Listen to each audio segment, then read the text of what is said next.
Welcome to another episode of Unpacking.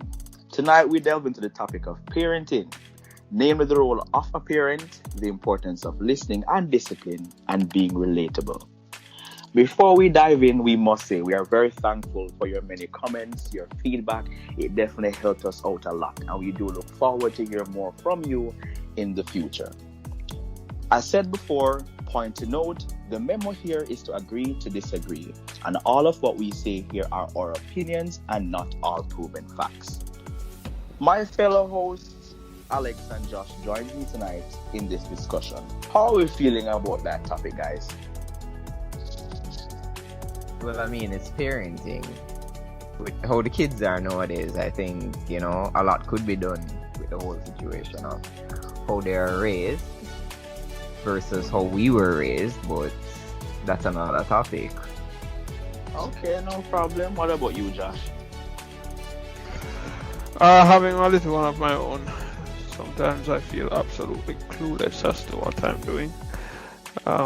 And then trying to reference, how my parents would have been with me. It's not so much a good example to use with her, so I try to just do the opposite. And it seems to be working okay. She's still alive. Okay. Okay, well, let's jump in right into that and just unpack. Now, you just said that you're trying to basically do the opposite of what your parents did. Is it a case where you believe that their way of parenting was not necessarily the right way, or was it that you just didn't agree with some of the things that they parented you in doing? Well, considering that my father was absent, I wouldn't call him much of a parent. That's definitely not the right way. And so, on the basis where it concerns him, I try to do the opposite. The first being to be present. As you fellows would know, I no longer live under the same roof with my daughter, and I have her on weekends and public holidays. So it's a little more difficult in terms of establishing that day-to-day presence. But what I'm not going to do is to become completely absent, as would have been the case with what my happened father. to you? What happened with you? Okay. And with Right. that being said, the fact that you say your family is a bit broken, would you say that a broken family per se does definitely equate broken in instances of parenting? Do you really believe it leads into somebody not being parented the right way? Do you believe a broken union can cause something like that, where both parents go separate ways but parent differently?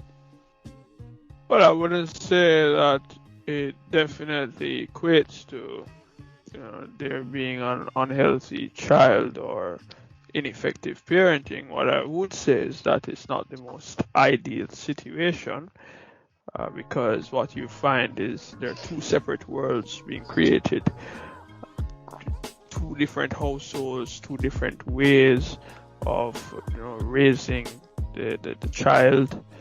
You also find that because we are not together anymore, being the parents being together, the calibration isn't there, So I do it a different way as opposed to how you would do it, and we don't communicate on a daily.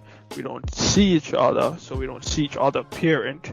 We literally, so most times just hear, Daddy lets me do this, Mommy lets me do this, or you see certain behaviors and you wonder, where is that coming from?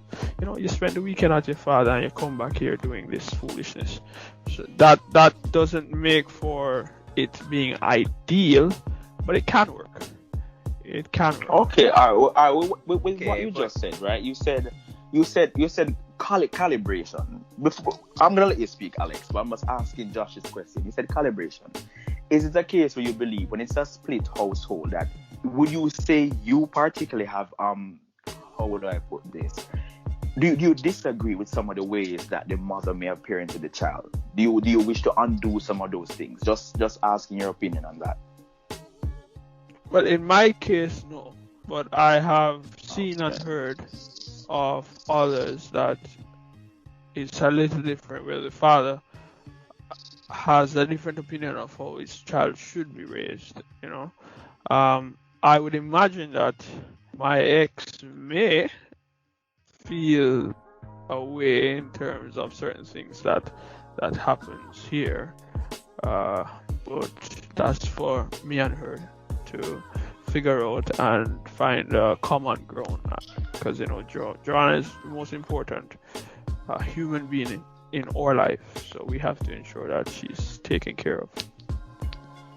Okay, well said. Now, Alex, to your point, you were about to step into something. What were you about to say?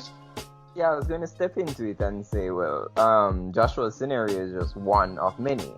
You have other instances where it is that the child only grows up with mother, or child only grows up with father. In my case, I can say blatantly, I grew up with my mother, and turned out just fine, if I might say so myself. So, as far as the parenting strategy goes, it's just dependent on the parent themselves. I mean, yes, I can definitely agree with Joshua says about the whole collaborating between two parents. I parent a daughter with my ex, and it can be hell from time to time. Because there are a lot of times where I don't agree with some of the things that she will do, and she does not agree with some of the things that I will do. And it becomes a situation where, well, right now it becomes a situation where our daughter would probably love to be with me more than she's with her mother. Okay. All right, with both of those feedbacks that you guys just gave, we can definitely delve into the first bullet that we have here, which is the role of a parent. Now, I will start off by saying I believe the role of a parent is to guide and provide for their child. These are the primary functions of what a parent should be doing. Does any of you guys have any difference in opinion as it relates to that, as to what the role of a parent should be? I don't differ. I think that what I've come to realize, and it's actually a downfall on my part, is I focus so much on the provision, taking care of the physical needs and not necessarily the emotional, psychological needs of my daughter. And I think it's societal. Men are breadwinners. We are supposed to provide and protect, and the bond that is necessary to be formed between daughter and father to foster that development doesn't really happen. It's so interesting you say that, Josh. So let's unpack that for a minute. You said that men are supposed to be seen as providers for their children, correct? Do you believe that because our society or the world in general, because they pinpoint that, they delegate that rather to us as men that we need to be providers, do you believe that prevents us from wanting to advance in how we should choose to parent our child? No, it doesn't. It doesn't prevent us. What I'd hasten to say is that it puts us in a box, and for persons who grew up without seeing a father, without having an example of a man being present, what to do, you're completely clueless. Children do not come with a manual, right? And when you go off your own experiences, some of them aren't good. They aren't any good at all, and you are not doing your child any justice by... Alright, take for instance, when I used to get my ass torn up, my mother would tell me that my grandmother used to beat her, and she's not dead. That is the stupidest thing I could ever hear. Like, I couldn't fathom it. So you got it, so that means I must get it. I don't get it. No, I don't get it. So I have to disagree once again, because you're saying, alright, basically, the outlook of men being the breadwinners in families is something that has been passed down through the ages. But noting how society is changing right now, men are no longer just seen as the breadwinners. I mean, that is that is originally what we were supposed to be. But then again, the changing in society, women are working. Women have the freedom to go out and be breadwinners themselves. So you can't really put down that fact. Right now, we are supposed to be able to do things 50-50, grow our children the way that we want to grow them. Though in some cases they're not in the same household, it still comes out to be a situation where you can still, as a man, cater for the emotional needs of whether it's your daughter or your son. It's just that you need to find the time to put in and make that emotional bond. As I said, I grew up with my mother only for the vast majority of my life until my stepfather stepped in. But even before then, I can really definitely say there are a lot of persons who would up to this day say, when I was a child growing up, I was a proper gentleman. And that stemmed. Well, you see, it go ahead, Alex, go ahead. No, I was saying that stemmed just from the fact of my mother growing me, and I knew what a man was supposed to be for a woman. What a man is supposed to do. Just for the record, I must say that women do know how to teach men to be men. You don't necessarily need a man to teach a man how to be a man. Women do understand what women would want from a man, so that's equally what they would definitely teach their son. Certain attributes they should. I can technically agree with what Joshua was saying. I disagree. I can agree with what you're saying in a way. However, you still have to look at it in both ends. A woman can teach a little boy she can teach a little boy exactly what should be required of him. However, ultimately, the best recommendation to do so is definitely a man. I'm just saying it's not completely cut down to the middle. That this is definitely what needs to be it. There are other persons who can do that. There are some people. Not to cut you. There are some people who are going with their grandparents, and their grandparents teach them so much things. Even if it's a grandmother, I'll pinpoint and say the grandmother. A grandmother can teach her grandson exactly how to become a man based on some of the things she experienced in her life, and he'll be decent for society. I'm not saying that this will make him perfect, but neither will a man teaching that particular person how to make him perfect either. Because as Josh said earlier, there is no manual on how to parent a child. And ultimately, it does go back to what type of parenting you receive and how do you gauge your perspective on how you believe a child should be parented. All right, so in that case, let's go to the topic right there of discipline. What do you think about discipline, Josh? Before you go to discipline, I'd wanted to say that I agree in terms of a female, be grandma or mother, auntie, whichever. Because I'm a grandma's boy, Clearly. Very proud. Alright, no shame in that. They can teach there is no shame in that. A gentleman how to treat a woman a certain way that would be acceptable, how to carry yourself, how to dress properly, how to put yourself together, how to speak, right? However, and I am talking from my own personal experience, it's testimony period, that not having a father, not having a male figure, sometimes what you end up having to do is to pull things out of the sky as to how you're supposed to respond. Because women are emotional beings, more so than men. On the external, let me say that. Let me make sure. On the external, right? And we don't learn as men how to properly process and express emotions. So we go about bottling up things. We have the very same women who will tell their boys, men don't cry, which is complete rubbish. Same women who will let them know that you don't need to wash the clothes, you don't need to wash the plates, you must go out and build something, you must go out and work, be the breadwinner. These are the same women who are growing men to have 10 big fingers, because the girl and is then at the end of the day that they go and they complain and say, oh, you don't feel what I feel, or you don't understand, when they start crying and moaning and about everything.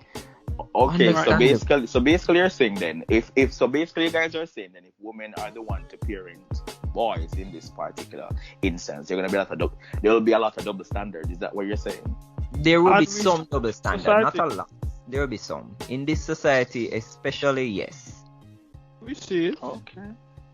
And You we see it day to day, every day. You hear it, you see it. It is so apparent, it is not funny.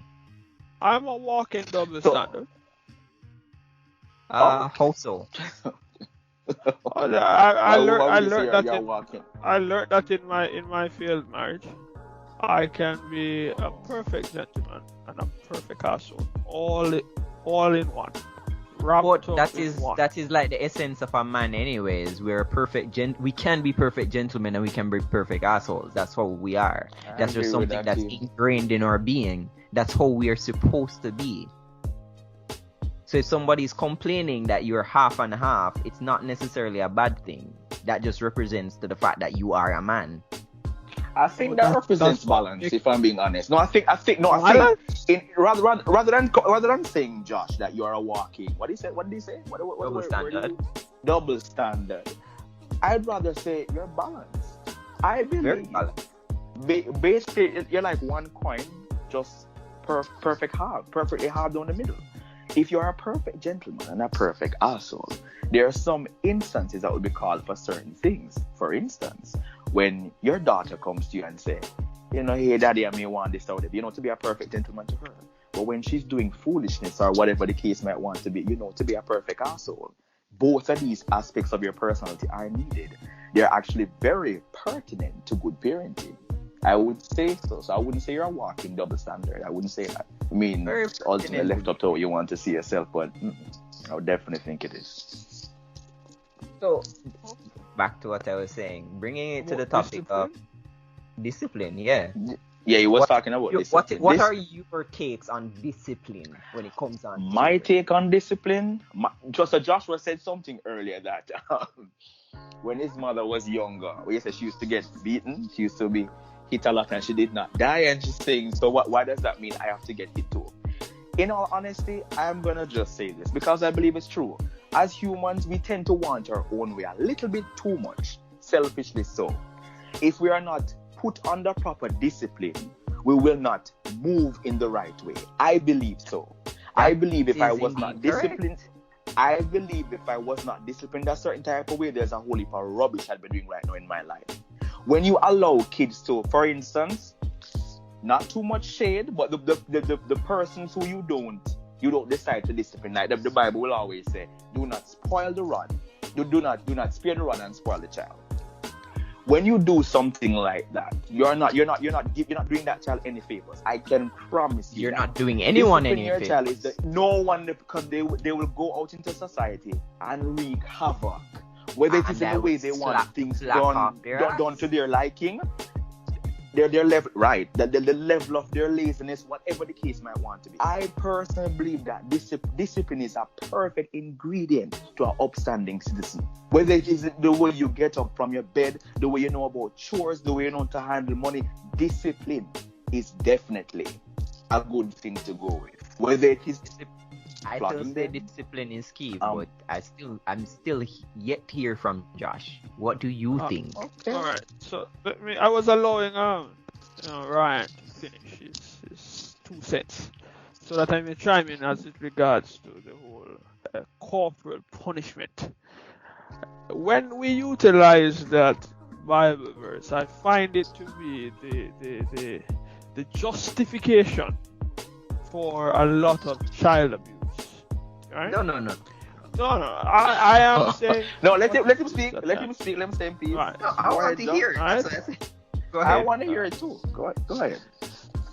Because I've heard that scripture when I was getting some whooping more than once, and it never quite, it never sit well with me at all. That the Lord, my Jesus, gentle Jesus, meek and mild, is allowing for my parent, who is supposed to have only unconditional love for me, to beat me to a pulp that does not Oh, spell sense. it. Joshua. No, I am but quite allow- sure allow there's a me- fucking time. Gentlemen, Both of you. gentlemen, allow him to allow speak, yeah? Allow him to finish. speak. Right. Allow me to Right. Please, right? You have children who are being abused. You have children who have to be taken away from their homes and put into state custody because of that. Discipline does not equate to being beaten. And the Bible, when it came on to that whole sparing the rod and spoiling the child, was talking about chastening. It was not talking about physically laying hands on your children. We have used that scripture out of context, and it has been the justification for a lot of child abuse. And I think the church and those outside of the church should stop rinsing and repeating that. It is not good. Now, discipline for me has nothing to do with beating. I have never slapped my child before, and I have said to her, she's now 6, she understands English, that if I am to slap you, Madden is going to come for you, and I'm going to move over to a little cell over GP, because you're going to be dead and I'm going to be in prison. Alright? I know where I am coming from. That whole, you see, the whole beating, the beat that I have received, it made me a very angry person. Because whilst it is, a lot of persons have said, oh, you know, if it wasn't for the licks that I have gotten back when I was a child, I would have been the vilest offender. I don't have that testimony. I'm not going to say that I was a perfect child. I was far from.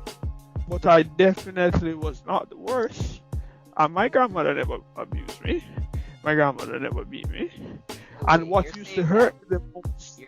You're saying that you've never gotten one of those slaps, one of them lick there where it was just like the ear completely take out of you. You want to scream, but nothing is coming out. Many of them. I've got too many. That's what I'm saying. I've got. This is why you are a perfectly sane young man right now. No. And those were coming from somebody who was not whilst they would have been my parents, they were not the person parenting me on a daily basis. Wasn't raising. So would you? But so the question, at the end of the day, the person it's a good. It's a. No, we understand that. But I want to unpack what Joshua just said. He said that most of this abuse, as he put it, was given to somebody who was supposed to be his parent, but was not somebody parenting him.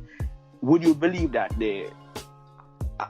I don't really want to be saying abuse, because I don't think discipline is abuse, but I'm going to use your words. Do you believe that if the abuse that came from the person that wasn't parenting you, do you believe it's because of who it came from as to why it was ineffective?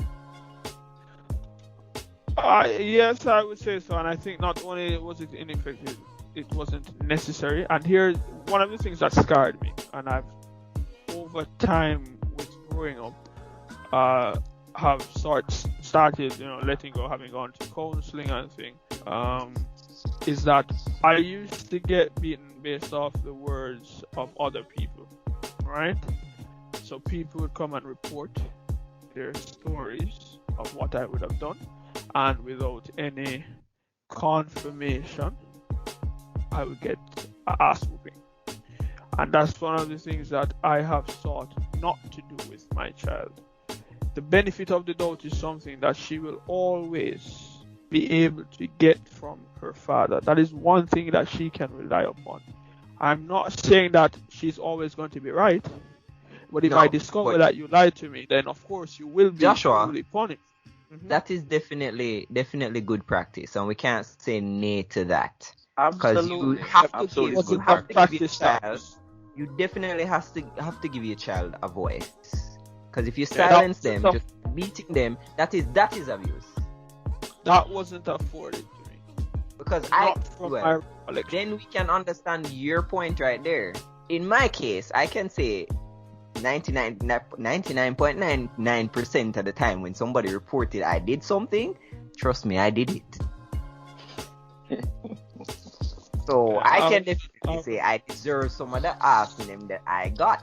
Listen, there are punishments out there I don't know how many people listening to this right now have gone through the invisible chair. That is one of the worst. The worst. You would have rather the belt than you have me standing in a position of a chair and I can't put my back against the wall. I just have to stand in that position. If I fall, I'm gonna get beat.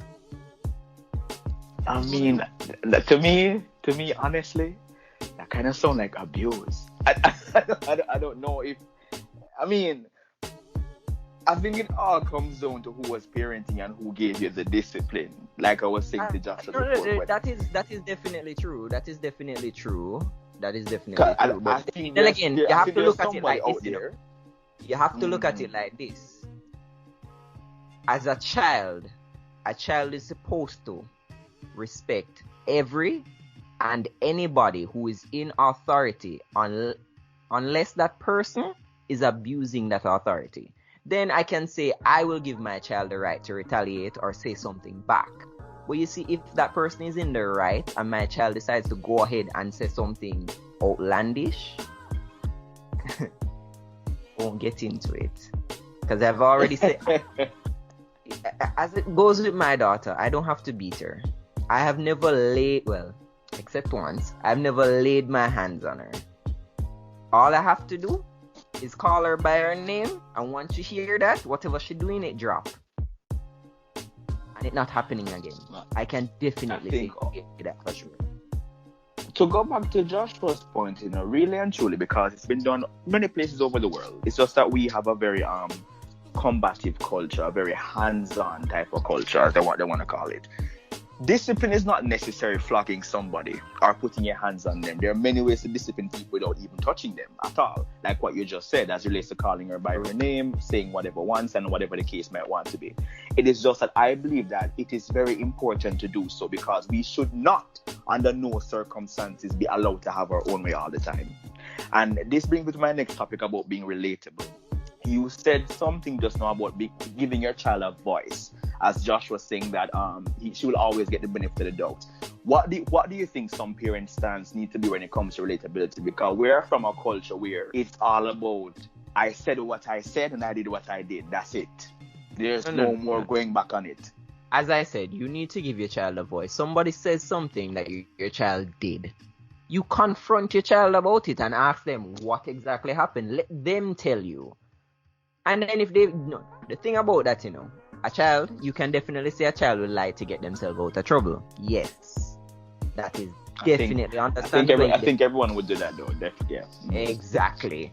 But then again, you as the parent should be able to tell when your child is lying. True. Very true. Very true. And very true. And that goes into listening.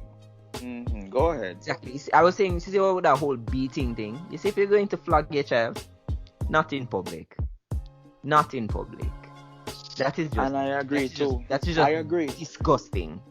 It is disgusting. That is not only putting your child down. You're putting him down in front of everybody. So then they're going to develop all sorts of other psychological issues that you don't want to get into. Yep. Because you're ruining their self-esteem right there. Definitely. And I hope for them get flogged in front of, they cannot raise their head back in front of that person. Exactly. You've now shamed them publicly. I'm saying this to the persons listening, right? I'm saying this to persons listening. We are definitely speaking on the fact that this discipline is definitely necessary. But it is also pertinent that this is done inside the privacy of your own house or home. There is no need to be flogging your child in public. This does nothing. It doesn't shame them into submission. It does nothing.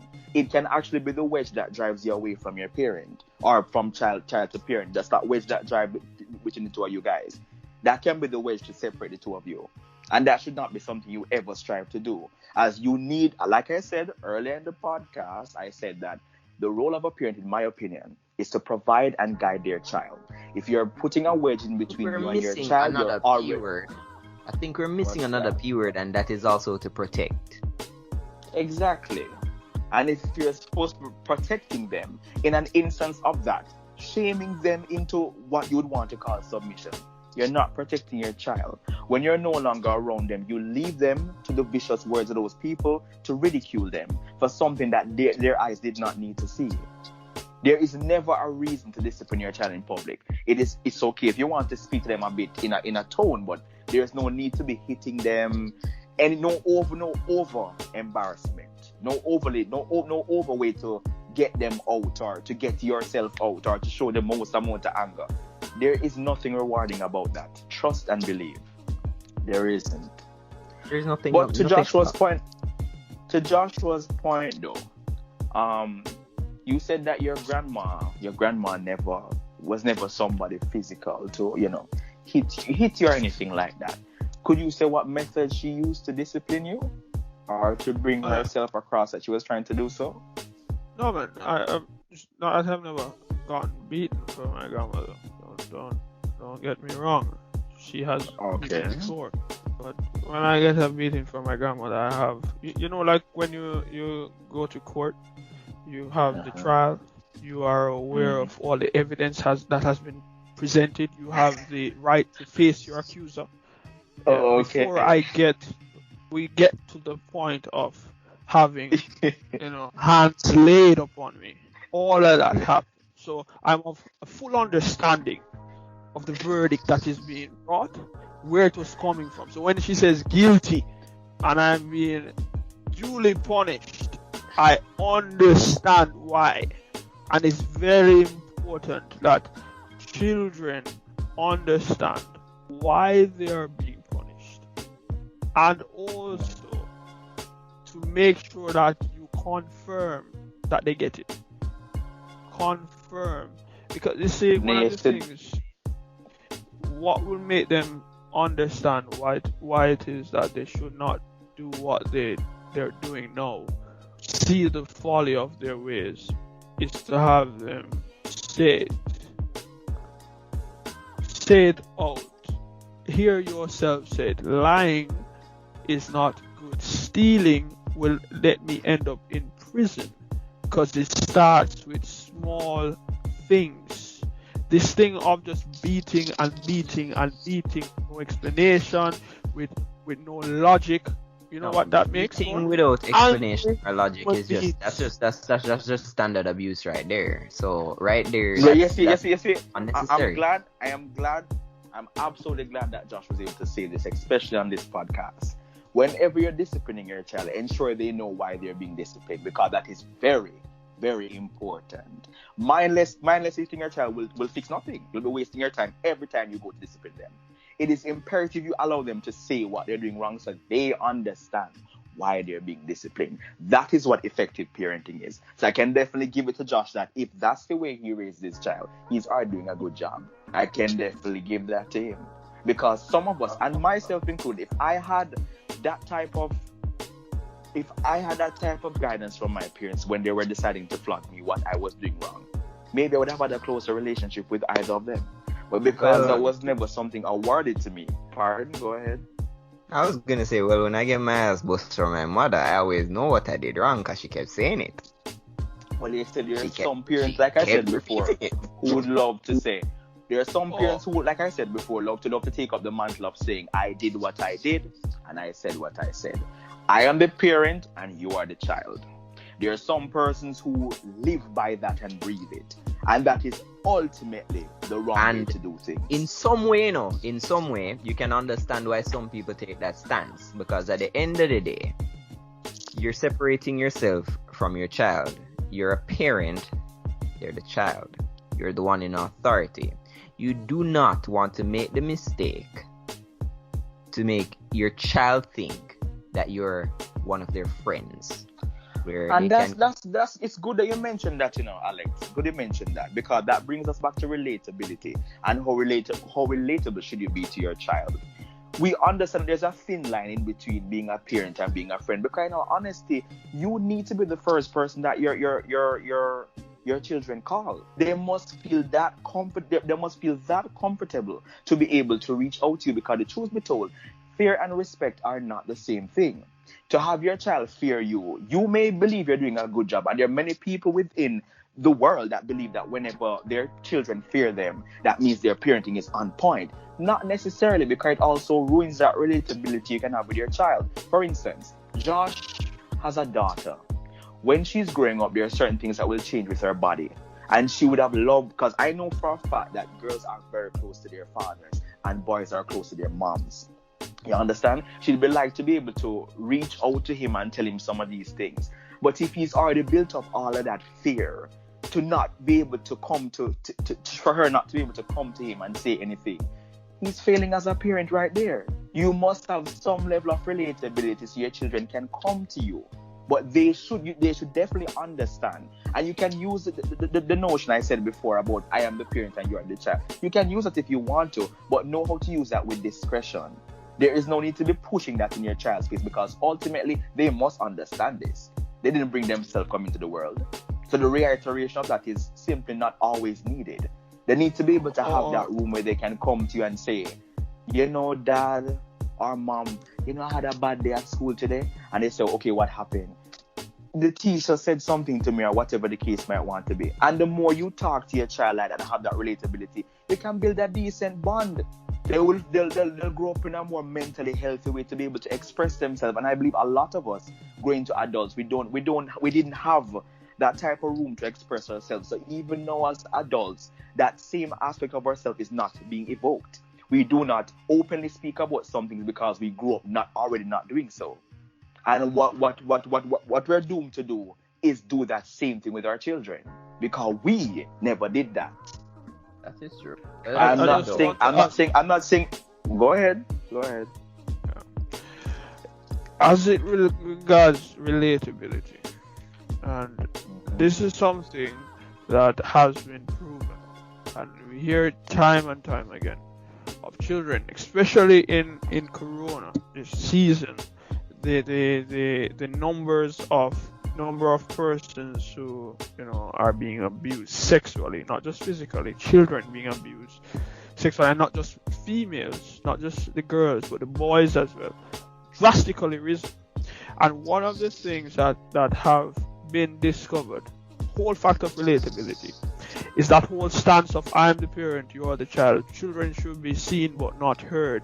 And when their abuser tell them that if you tell anybody you're going to get in trouble, that's what makes them believe it, you know, because they cannot speak up about things because they're fanned aside. They're told to go in a corner. This thing now where every child has a device and they're tucked away for hours on end. Which brings us to what Ryan said earlier. It's just that you need to create that space where it is that your child is comfortable in telling you anything, no matter what the consequence may be. They still will be able to come to you and say, well, you know, Daddy, well, you know, Mommy, this happened. This is what I did. In all honesty, that does allow a child to foster the higher affinity to always tell the truth. I'm not gonna say they're gonna always be honest with you, because ultimately there's no human alive that has only told the truth. I'm pretty sure we've lied at some point in time, whether to ourselves, to somebody, or our parent. So it does happen. But when you create that space for persons to be able to speak openly, it is less likely that they'll be dishonest and tell you something that is not true. For instance, I know for a fact that with fathers, whenever they are completely, and this is a proven fact, whenever you tend to want to tie your girl child down, it is the moment they're able to get away, they'll do everything they could do. Everything you tried to prevent them from doing, I've seen it. Well, no. It's understandable. It's just that I'm not going to disagree. I'm not going to disagree. With that notion. Go ahead. No, I was just going to say I've let my daughter do a lot of things, and it was at one point it was more of a conversation that I had with her. As the type of person that I am, I actually sat her down one day. I put her right on the counter and I said to her, I'm your man until you're 21. After that, you're free to do whatever you want to do. I don't want the thing about Alex, the thing about that is this, you know. It is important to let them know in any situation why it's that you're saying no. Because children are very curious. You can't just say, oh, don't do that. No, Don't do that's a that. fact. Why My must I my not bad. do it? I can't. As I was going to say, it's probably bad of me, but in certain cases, it's because how she does things. I cannot give you a definite date where I've ever had to say no to her about anything at all. I mean, you do have some, as people say, Because she pristine comes to children. me about everything. Yeah, she comes to me about everything. She will never go to her mother. That is the thing. But she will But never I go. think with having And- that type of behavior from that child, it's ultimately the foundation that you set. I think it ultimately comes back to that, the type of room that you created for her to be able to do that. That's what it ultimately Exactly. goes back to. And Because that is if you're somebody who was standoffish and only said, "Listen, I talked to you already," that coming to whatever that would be happening should be. and I'm happy to see that, because I at this point would say to everybody that I am the absent parent. I am the one that she's not around at all. As a matter of fact, the last time we were together in the same room was over a year ago. But if she needs anything, I'm the first number she will call, though we're in 2 different countries. And with that being said, do you believe you need to physically be there to parent your child? Not Do necessarily. you believe that somebody can parent a child remotely? Do you believe that can actually happen? It is Because possible. that point can go back to Joshua. Joshua, do you believe if your father was keeping a communication with you through telephone or whatever type of communication was using remotely, do you think that would have changed your view on certain things with him? For the 26 years that I've been alive, my father has lived in the same community that I have. At one point, he lived a couple blocks away from me. So, whether he was on the phone, whether it was virtual or physical, his presence was non-existent. I don't know. I'm not going to try and think of what it could have been. I'm past that stage now. Because anytime I try to go back to what I think it could have been, it carries me to a very dark place. Very, very dark place. I look forward. I just look to the future as to what I can do for my child to ensure that. And that is the perfect mindset to have. You don't want it's to so that interesting. way. It's so interesting that Joshua just said that he has no more interest anymore. No more interest, none at all. Do we believe, and just to end off everything, we want to end it off on a decent note to get people thinking so they can just sound off in the comment section and really tell us exactly what they think. Do you believe it is, as us in this country, Jamaica will always say, you need to bend the tree from its young? Do you believe if he had reached out at a much younger age than you are now, would that have made much of any difference? I don't know. In What my do you case, think? I did not meet. I can say my case is similar to Joshua's. Really and truly, I didn't meet or even hear from my father until I was 27. Oh. The type of relationship that we have now, we talk from time to time. I don't think if he had probably reached out a little bit earlier with the way how he is, it would not have made any much of a difference. The relationship would still be the same. We talk if we talk, we don't talk if we don't talk, and I don't care. I don't know if he cares. That's just it. So I don't think if he fostered a relationship overall, meaning he attempted to be there time and time and time again from a younger age, possibly things would have probably been different. And that's a very strong possibly. But So with the fact that you go ahead. No, I was just saying, no, at this point I can see where Joshua is coming from. At this point it's just like no, it's just not going to work. But would you say the same thing about your stepfather though? And I mentioned that to say this. Sometimes we believe that it is only a biological parent that can be the one to set somebody on the right path. But there are many people, and more so not, that celebrate their step-parents or their aunts or their uncles, wherever they go. I completely celebrate my stepfather. I mean, he's been there since He's been there since forever, as far as I can remember, as far back as I can remember. I think the most memorable memory of him teaching me something was when I was just reaching the 6th grade, and he taught me how to tie a tie. And that stuck with me forever. I mean, I still tie my tie the same way, no matter how many different ways I can tie it. I always tie it the way he taught me. And you You see know that who go taught me back to to tie a tie? foundation. Yeah? Who, You know your who taught me how to grandma? tie a tie? No, Your not grandmother? even my Grandma? grandmother. No, not even my Who? grandmother. My ex. Who? Because what happened is that my mother would just tie my ties and hang them up for Give me. them to you. Of course, we never had that little bond thing. And It that's was, it, I understand. Right now, man, I learned how to tie a tie. right My- now, I can my- say, my- Joshua, I completely understand you in a very big level. My father right now tries to make up for the years, but trust me, no matter what he does, there's always I would say a triple reinforced concrete wall that really doesn't really care what's going on over that side of the wall right now. Yeah, but that's the thing. That's the thing with it.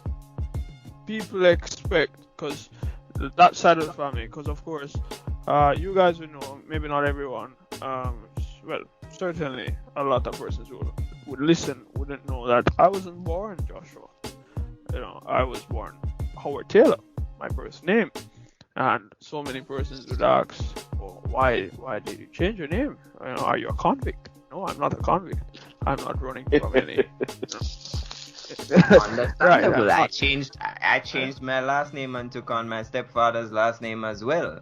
And Yeah. the reason for that is just simply, this is who I want to be.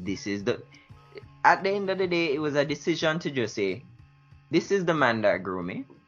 This is the person that I know as my father to the end of time.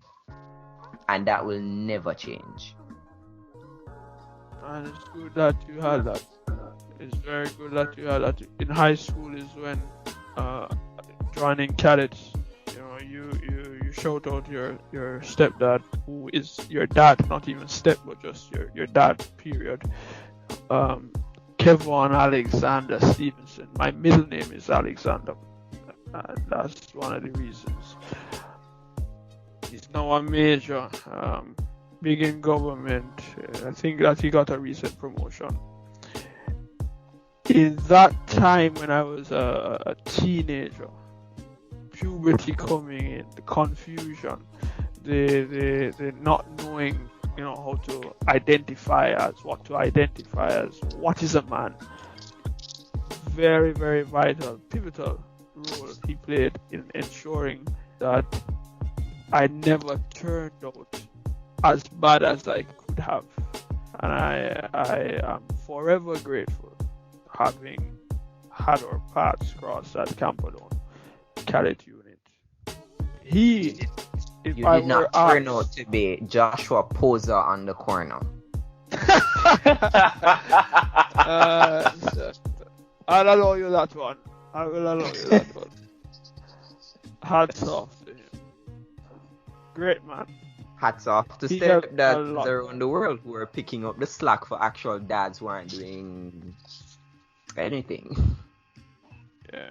Well, I guess we should all take lessons from all of this, exactly what not to do or what to do when it comes to What our not own to children. do, what to do, and it's just a matter of what to avoid in the future.